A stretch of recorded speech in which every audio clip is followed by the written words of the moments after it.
नाश्ते की मेज पर फिर से झगड़ा हो गया था। मैं चैन से अपने आलू के पराठे पुदीने की चटनी में डुबा डुबा कर खा ही रहा था कि पापा ने फिर से वही टॉपिक छेड़ दिया था। बोले, सिद्धांत, मुझे इस मामले पर और बहस नहीं करनी है। इंटर फाइनल तुम हॉस्टल जा रहे हो, 5 दिन में फॉर्म जमा करने की आखिरी तारीख है। मैंने कॉलेज के ट्रस्टी से बात कर ली है। मेरे अंदर गुस्सा भरा हुआ है। मैंने पापा से कहा, पापा प्लीज, एक बार फिर से हॉस्टल नहीं जाना चाहता। प्लीज मुझे फोर्स मत कीजिए। आप लोग मुझे नहीं पसंद, वो गंदी ड्रामेटीज, गंदी पीली दाल जो पूरे साल मिलती है। और मैं वो बात तुम शेयर नहीं करना चाहता। क्यों आप पीछे पड़े हैं? इतना बड़ा बोझ हूँ क्या? मेरे फ्रेंड्स यहाँ हैं, आप लोग यहाँ हैं, सब तो ठीक है। तो मुझे क्यों भेजा जा रहा है? आप बोर्डिंग गए थे? ग्रेट। मैं नहीं जाना चाहता ना। पापा मम्मी की तरफ घूमे और बोले, देख लिया ना अपने लाड़ प्यार का नतीजा। मैंने हॉस्टल में ही वो डिसिप्लिन सीखा और उसी की वजह से, अपनी मेहनत की वजह से आज मैं यहाँ पर हूँ। गायत्री, समझाओ उसे। आज शाम तक मुझे वो फॉर्म भरे होने चाहिए। मैंने कुछ नहीं कहा, बस गुस्से में स्कूल पहुंच गया। अपने गैंग को ढूंढ रहा था कि कोई मिले तो थोड़ा हंसी मजाक हो, जरा हल्का महसूस हो, लेकिन कोई दिख नहीं रहा था। गैंग कैंटीन में नहीं था, प्लेग्राउंड में नहीं दिखा। आखिरकार देखा, क्लास में मजमा लगा था। क्लास में बड़ा शोर था। मैंने सोचा, लगता है रिजल्ट की तारीख अनाउंस हो गई थी। मैंने ये भी सोचा कि आज सारे फ्रेंड्स से कहूँगा कि फिल्म देखने चलते हैं। अभी मस्ती कर ले, रिजल्ट में जो होगा भाड़ में जाए। कम से कम ये हॉस्टल की चिक चिक से कुछ तो मन हटेगा। अचानक सबने मुझे देखा और एक सेकंड में शोर खामोशी और फुसफुसाहट में बदल गया, जैसे किसी ने गर्म दहकती हुई कढ़ाई को बर्फीले पानी में फेंक दिया हो। मैंने कहा, क्या हुआ यार? मैं शर्मा सर नहीं हूँ। मैंने देखा कि सारी क्लास एक अखबार में कुछ देख देख कर उसी के बारे में बात कर रही थी। मेरे दोस्त अब वो अखबार एक डेस्क के पीछे छुपाने की कोशिश कर रहे थे।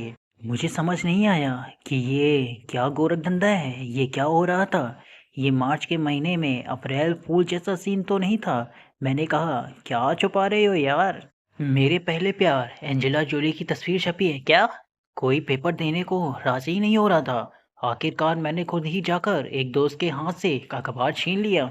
हेडलाइन पढ़ी तो मेरे चेहरे से हंसी गायब हो गई। उसमें शहर के सबसे भ्रष्ट अधिकारियों की लिस्ट इनकम टैक्स विभाग की किसी फाइल से निकाल कर छाप दी गई थी। तीसरे नंबर पर मेरे पापा का नाम था। मुझे नहीं लगता कि मैं वो नज़ारा कभी भूल पाऊंगा। क्लास में एक तरफ आखिर 4 कतारों में मैं, मेरे दोस्त क्लासमेट में बैठे थे, और क्लास के दूसरे छोर पर एक खाली ब्लैक बोर्ड के ठीक सामने खाली बेंचों पर इस पार एक अखबार हाथ में लिए मैं खड़ा था। इस क्लास के बाहर, इस स्कूल के बाहर या शहर में ऐसे ही इतने हजारों चेहरे होंगे।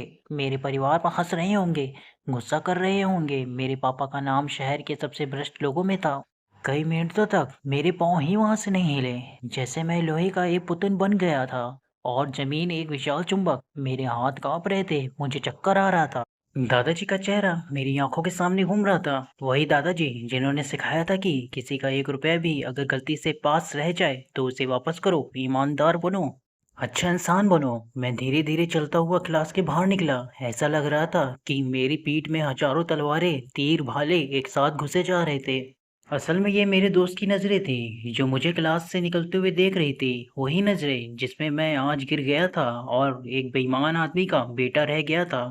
मैं स्कूल से बाहर निकला, रोज की तरह ऑटो नहीं पकड़ा। 1.5 घंटे पागलों की तरह पैदल चलता रहा। घर पहुंचा तो पसीने से लथपथ, कमीज, स्कूल की टाई अस्त व्यस्त। कमरे में जाकर बिस्तर पर लेट गया।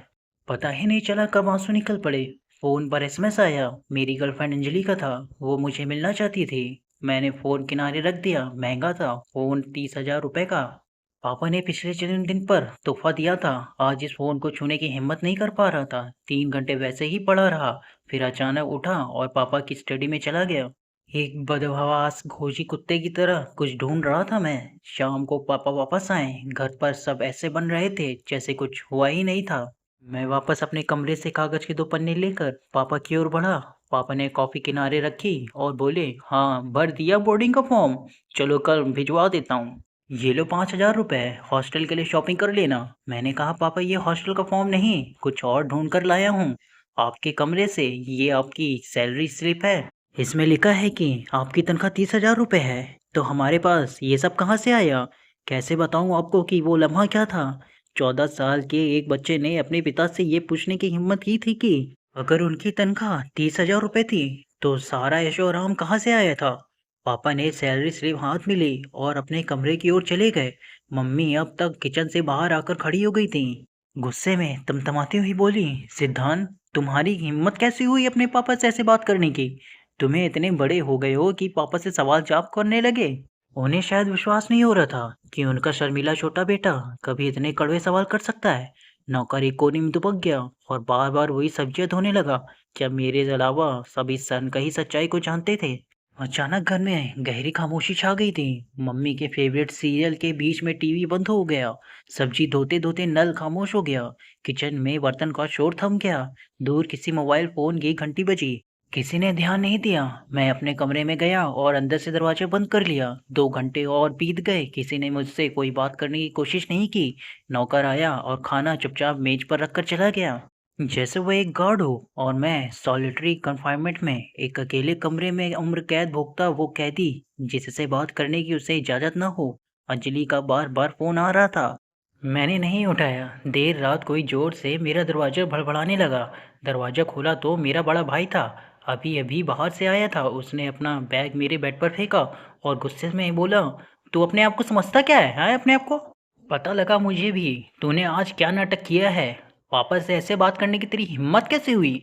वो और जो भी करते हैं हमारे लिए करते हैं, और अखबार में जो भी आएगा तू विश्वास कर लेगा।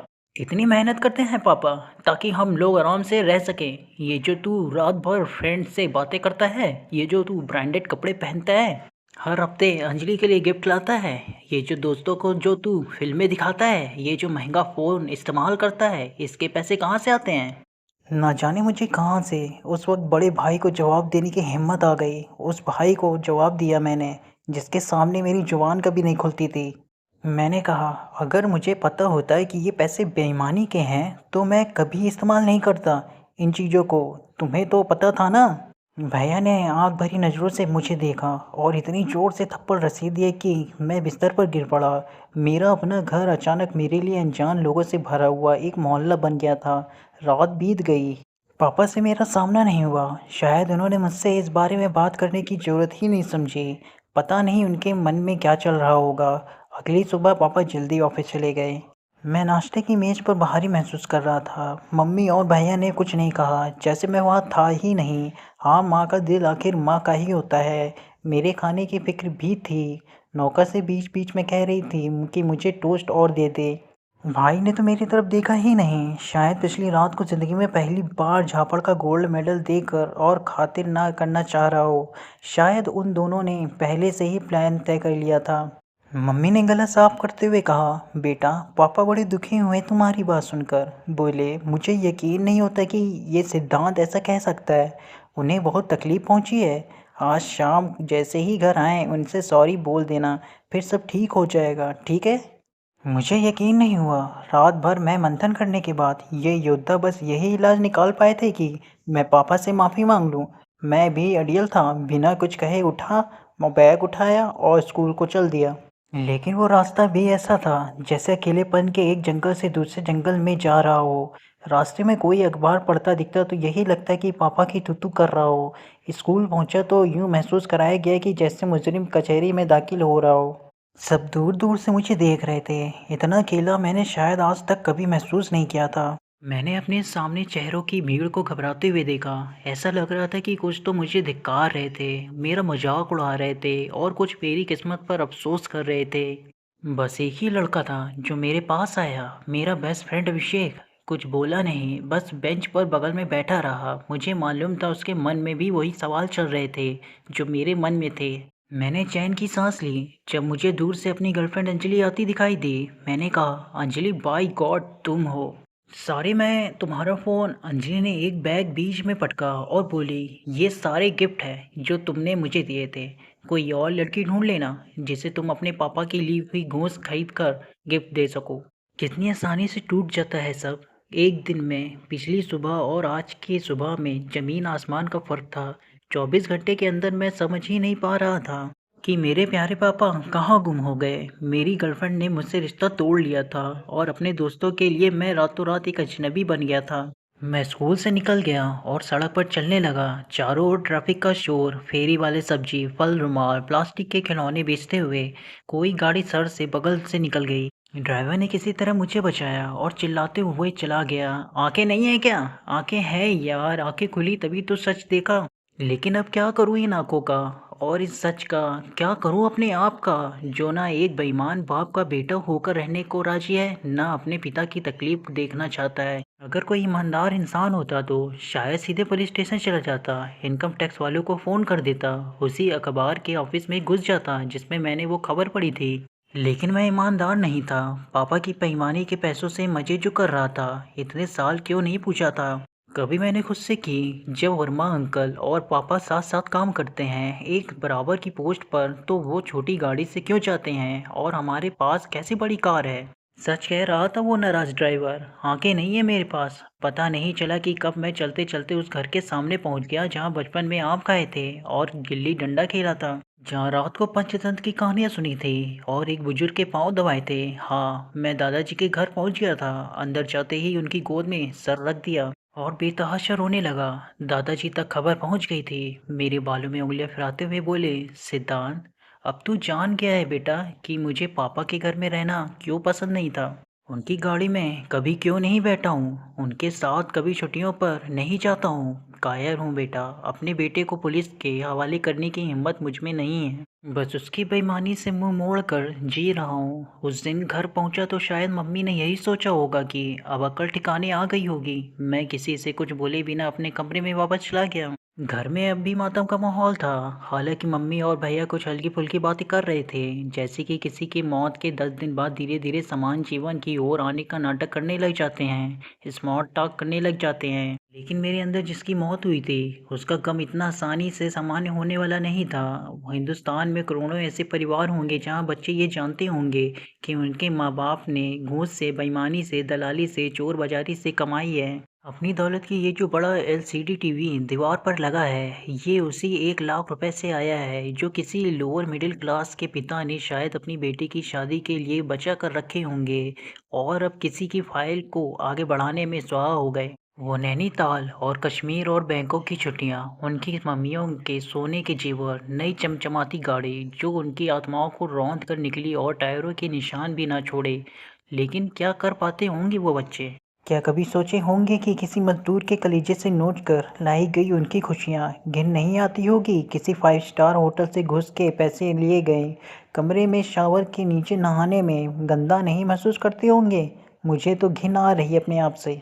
लेकिन मेरे दादाजी की सिखाई हुई ईमानदारी आज भी मेरे पापा की बेईमानी पर भारी पड़ रही थी। खुरच खुरच कर निकाल देना चाहता था अपने शरीर से वो सारे ऐशो आराम जो अपने बेईमान पापा ने मुझ पर लपेटे थे। बाहर गाड़ी रुकी। पापा घर आ चुके थे। थोड़ी देर बाद नौकर दरवाजा खटखटा कर कमरे के अंदर आया और बोला, साहब बुला रहे हैं। मैंने कहा, आता हूँ। मैं बाहर गया तो लगा जैसे कि मैं बकरी चराने वाला मुजरिम हूँ और मेरे सामने पूरी पंचायत लगी थी। पापा, मम्मी और भैया बैठे थे। पापा ने कहा, तुम्हारी मम्मी ने बताया कि तुम बड़ा सॉरी फील कर रहे हो। इट्स ओके, चलो कहीं बाहर चलते हैं खाना खाने, तुम्हारी फेवरेट चाइनीज। शायद सब सोच रहे थे कि मैं दौड़कर पापा के गले लग जाऊंगा। मैंने पापा से कहा, पापा मैं जरूर जाऊंगा। हॉस्टल डॉर्मेटरी में सोऊंगा, बाथरूम शेयर करूंगा और गंदी पीली दाल खाऊंगा। मैंने फॉर्म जमा कर दिया है। आप मेरे पापा हैं, आपसे हमेशा प्यार करूंगा। रिस्पेक्ट का तो पता नहीं। हॉस्टल की फ़ीस को मैं आपका दिया हुआ लोन समझूंगा, बहुत जल्दी चुका दूंगा। और हाँ, चाइनीज़ खाने आप लोग चले जाओ, मैं अंजलि के साथ पाव भाजी खाने जा रहा हूँ। मोर स्टोरी के लिए हमारे चैनल को अभी सब्सक्राइब करें। मिलते हैं आपसे अगले वीडियो में, तब तक के लिए जय हिंद।